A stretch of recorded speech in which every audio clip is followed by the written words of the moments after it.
একটি গণঅভ্যুত্থান হয়েছে। এই অভ্যুত্থানে প্রায় 2000 ছাত্র জনতা রাজনৈতিক কর্মী শহীদ হয়েছে, 30,000 আহত হয়েছে। কিন্তু এখন পর্যন্ত শহীদের প্রকৃত তালিকা আমরা জানি না। এখন পর্যন্ত শহীদ পরিবারকে ক্ষতিপূরণ দেওয়া হয়নি। এখন পর্যন্ত আহতরা হাসপাতালের বিছানায় কাতরাচ্ছে। একটু আগে পিজি হাসপাতাল থেকে একজন আহত যোদ্ধা আমাকে মেসেজ করলেন যে ঠিক মতো চিকিৎসা পাচ্ছে না। সাংবাদিক ভাইরা আমার মোবাইল আপনারা দেখতে পারেন, এরকম অসংখ্য মোবাইলে দেখবেন অসংখ্য মেসেজ। আহতরা তাদের পরিচিত জনকে মেসেজ করছে আমাদেরকে ঠিক মতো চিকিৎসা দেওয়া হচ্ছে না। কি কারণ? সরকারের কি অর্থের সমস্যা নাকি মানসিক সমস্যা? আমি বলবো এই সরকারের অর্থের সমস্যা না, এই অন্তর্বর্তীকালীন সরকারের আসলে মানসিক সমস্যা হয়েছে। এই যে উপদেষ্টা পরিষদ আপনারা দেখেছেন, মাঝে ভাঙ্গে একটি উপদেষ্টা পরিষদ, কমর ভাঙ্গে একটি উপদেষ্টা পরিষদ, এক একজন সরকারে বসে এক এক ধরনের রাজনৈতিক বক্তব্য দেয়। আপনারা যদি রাজনৈতিক দল গঠন করতে চান তাহলে পদত্যাগ করেন, আর যদি দল গঠন করার শেষ থাকে তাহলে কেন উপদেষ্টা হলেন? কেন? কি কারণ? এর জবাব কি আমাদের দিতে হবে না?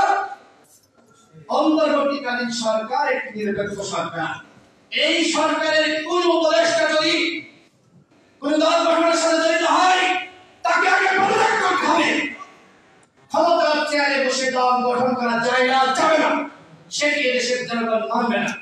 বিএনপির মহাসচিব যে বক্তব্য দিয়েছে, যদি আপনি রাজনৈতিকভাবে এই বক্তব্যের বিবেচনা করেন, এই বক্তব্যে কোনো ভুল নাই। একই বক্তব্য জামাতের আমিরও দিয়েছেন। জামাতের আমিরের বক্তব্য নিয়ে আমাদের ছাত্র বন্ধুরা, আমাদের উপদেষ্টারা তারা কোনো সমালোচনা করছেন না, কিন্তু বিএনপির মহাসচিবের বক্তব্য নিয়ে তারা সমালোচনা করছেন। এর মানে কি? তারা যে আগামীতে একটি দল গঠন করতে চায়, বিএনপি যে সরকারে চলে যাচ্ছে, তারা বিরোধিতা হওয়ার কারণে এখন থেকে এই ধরনের বক্তব্য শুরু করেছে।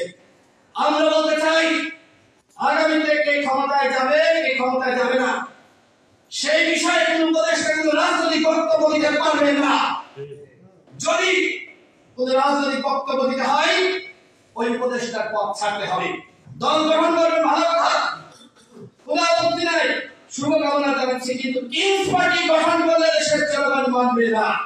যদি প্রকৃতপক্ষে রাষ্ট্র সংস্কার করতে চান তাহলে সবাইকে গণহত্যার বিচার করতে হবে। আওয়ামী লীগের সাংগঠনিক কার্যক্রম স্থগিত করতে হবে, নিবন্ধন স্থগিত করতে হবে। আওয়ামী লীগের কর্মীদেরকে ওয়ার্ড পর্যায় থেকে উপজেলা পর্যায় থেকে গ্রেফতার করতে হবে, জেলা পর্যায় থেকে গ্রেফতার করতে হবে।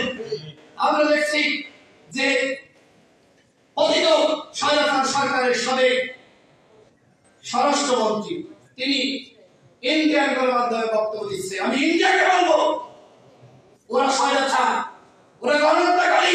আপনারা কিভাবে ওদেরকে আশ্রয় দিচ্ছেন, কিভাবে ওদের বক্তব্য প্রকাশ করছেন? আপনারা জনগণের সাথে, বাংলাদেশের জনগণের সাথে কিন্তু বেইমানি করছেন।